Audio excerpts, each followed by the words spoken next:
ሰላም የተወደዳችሁ እግዚአብሔር ቤተሰቦች እንደምን ከርማችኋል? ከኛ እግዚአብሔር ይመስገን ደህና ነን። ለዲያቆን ሁለት ጥያቄዎችን ይዤለት መጥቻለሁ እና ጥያቄው ምንድነው? ማህበራዊ ሚዲያ አዎንታዊና አሉታዊ ተጽዕኖ እንዴት ነው? ለእኛስ ምን ትመክረናለህ? ተጽዕኖ አለው ተጽዕኖውን እንዴት ነው? እንዴት እንጠቀመው የሚለውን ልክ ትንሽ ብትመክረን እንዴት እንጠቀመው የሚለውን እንድታብራራልን እፈልጋለሁ። ወደ ወንድማችን ወስዳችሁ። መልካም እግዚአብሔር ይስጥልኝ ወንድም አለም። በነገራችን ላይ ያሁኑ ጥያቄ በተለይ ወሳኝ ጥያቄ ነው። በዚህ ዘመን ያለ በጣም በነገራችን ላይ ብዙዎቻችን ማሻሻል ያቃተን ወይም ደግሞ መኖር ያቃተን ህይወት ቢኖር ይሄ የሶሻል ሚዲያው ተጽዕኖ ነው። እና እንግዲህ ወንድማችን እንዳለው ማህበራዊ ሚዲያውን ከሁለት ወገን መመልከት የተሻለ ነው። እሱም አዎንታዊ ገጽታ አለው አሉታዊም ገጽታ አለው።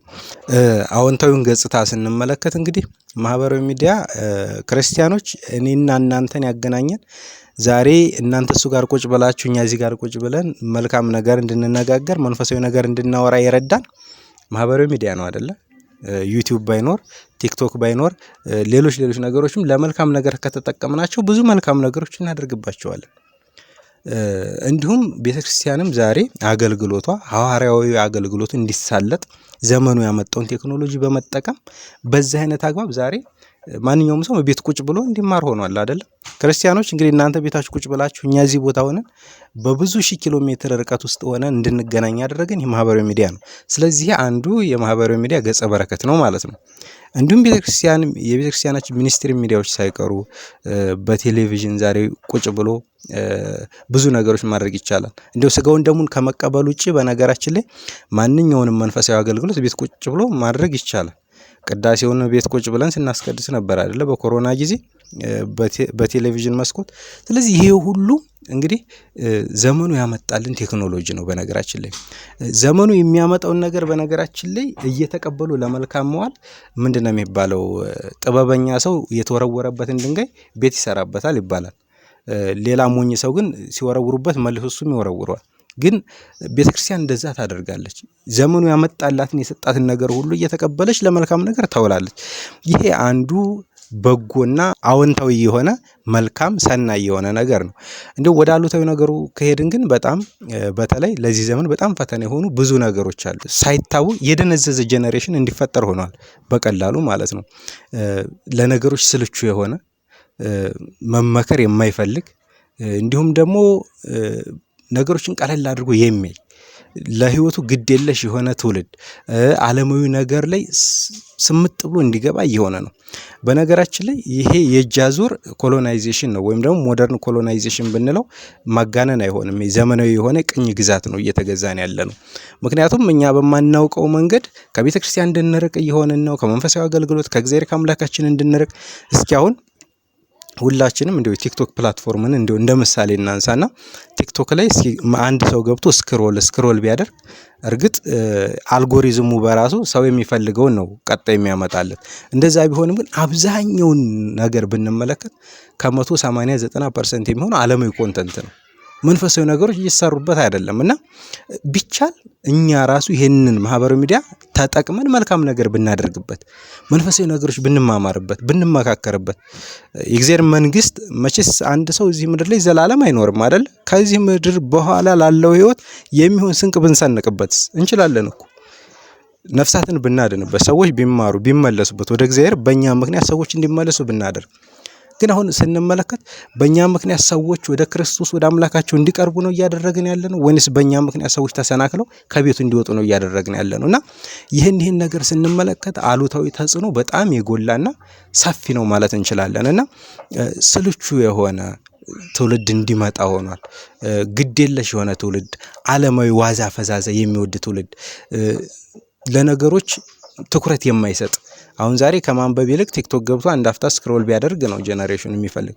ተማሪ ቁጭ ብሎ ከመማር ይልቅ ደብተሩን መጽሐፉን አንስቶ ከማንበብ ይልቅ ቲክቶክ ላይ ገብቶ የሆነ ነገር ቢያይ ነው የሚወደው የሚፈልግ። እና ይሄ አንዱ ትውልድን ማምከኛ መንገድ ነው በዛ አግባብ ካየ ነው ማለት ነው። እና ግን ምን ማድረግ ይቻላል? እንደ ሀገርም እንደ ቤተክርስቲያንም የሆነ ህግ እና ረቂቅ ቢዘጋጅ መልካም ነው። ምክንያቱም አሁን በነገራችን ላይ አሁን ቲክቶክን ብንመለከት ሌሎች ሶሻል ሚዲያዎችን ብንመለከት ይህንን የማህበራዊ ሚዲያ ክሬት አድርገው የፈጠሩ አካላት የራሳቸውን ልጆች ይጠብቃሉ። ከዚህ አሁን ቲክቶክን ቻይና ያሰራች። ቻይና ግን ከ15 ዓመት በታች የሆኑ ህፃናት ልጆች ቲክቶክ የላቸውም። እኛ ጋር ስትመጣ ግን ለህፃኑ ቲክቶከር ሆኖ ነው የምታየው ቲክቶክ ላይ ወጥቶ። ስለዚህ ይህ ነገር በጣም አሉታዊ የሆነ ጎኑ ነው ማለት ነው። እና እንደውም አሁን ማህበራዊ ሚዲያ በጣም መልካምና ሰናይ የሆነ ነገር እንዳለ ሁሉ ብዙ አሉታዊ የሆኑ ነገሮች እየሰፉ ነው የመጡት። ስለዚህ ክርስቲያኖች ወንድሞች እህቶች ማህበራዊ ሚዲያን ለመልካም ነገር መጠቀም በጣም መልካም ነገር ነው።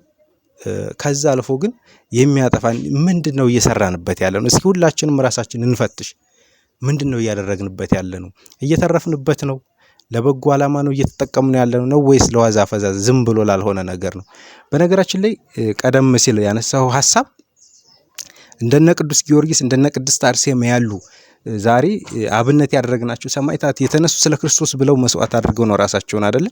ዛሬ ግን አሁን ለምሳሌ ክርስቶስ ኢየሱስ መጥቶ ከኔና ከማህበራዊ ሚዲያው ምረጥ ብንባል ማንን ነው የምንመርጠው? ማን ይመስልሃል? እንደው ስንተመለከት ማህበራዊ ሚዲያን የምንል ይመስለኛል። ምክንያቱም ለዛ አብነታችን ጧት ተነስቶ በጧት በሰንበት ቤተክርስቲያን ሄዶ ከሚያስቀድስ ይልቅ ስልኩን ከፍቶ ቲክቶክ ቢያይ ነው የዛሬው ትውልድ እየመረጥን ያለ ነው። ስለዚህ ይሄ ደግሞ ትልቅ ውድቀት ነውና ክርስቲያኖች ራሳችንን ልንፈትሽ ይገባል። እንደው እስኪ ምክንያቱም የምናየው ነገር ሁሉ አላፊ ከንቱ ስለሆነ እስከ ጊዜው ስለሆነ መሸወጃ ስለሆነ ይሄ በነገራችን ላይ ነጮች ያመጡብን ራሳችንን እንድንጠላ የራሳችንን ማንነት እንድንነቅ እየተደረግን ያለ ነው። ዛሬ አንድ ሰው ተነስቶ እንደዚህ ነው ሀገር በቀል ባህል እሴት ትውፊት የሚባል ነገር እየቀረ ነው። ሁሉም ከውጪ ኢምፖርት ነው እየተደረገ ያለውና የራሳችንን ግን ባህልና ማንነት እስኪ ኤክስፖርት እናድርግበት፣ እንሽጥበት። እስኪ ሃይማኖታችንን እናስተዋውቅበት፣ እንደዚህ እንስበክ፣ እናስተምርበት፣ ባህላችንን እናስተዋውቅበት፣ ማንነታችንን እሴታችንን እናስተዋውቅበት። ያ ከሆነ ውጤታማዎች ነን። ነገር ግን የውጪዎችን እያመጣን ከሆነ ወደ ሀገር የምናስገባው መቼስ ምንጊዜም ኢምፖርት የሚደረግ ነገር ወጪ እንጂ ገቢ የለውም። ምክንያቱም እንደው ሸቀጥ እንኳን ከውጪ ሲገባ ዶላር አውጥተህ ነው የምትገዛው። ወደ ውጭ የምትልክ ከሆነ ግን በመሸጥህ ዶላር ታገኛለህና ክርስቲያኖች የምናደርጋቸው ነገሮች ሁሉ ለኛ ትርፋማዎች እያደረጉን ነው ወይ? እንደው እያንዳንዱን ሞመንታችንን እያንዳንዱን እንቅስቃሴያችንን ከዚህ ከመንፈሳዊ በረከት አንፃር ብንመለከተው መልካም ነው ብዬ እላለሁ። ስለዚህ መቼስ ሰው ስጋ ብቻ ስላልሆነ ዓለማዊ ብቻ ስላልሆነ በዛ ልክ ብናስበው መልካም ነው ብዬ አስባለሁ።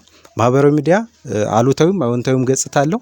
ነገር ግን አዎንታዊው ገጽታው ላይ በደንብ ብንሰራ መልካም ነገሮችን ብንማማርበት መልካም ነው ብዬ አስባለሁ። እግዚአብሔር ይስጥልኝ ወንድም አለ። ለወንድማችን ቃለ ሕይወትን ያሰማልን። እንግዲህ እንደሰማችሁት ወንድማችን ጥያቄን በደንብ መልሶልኛል።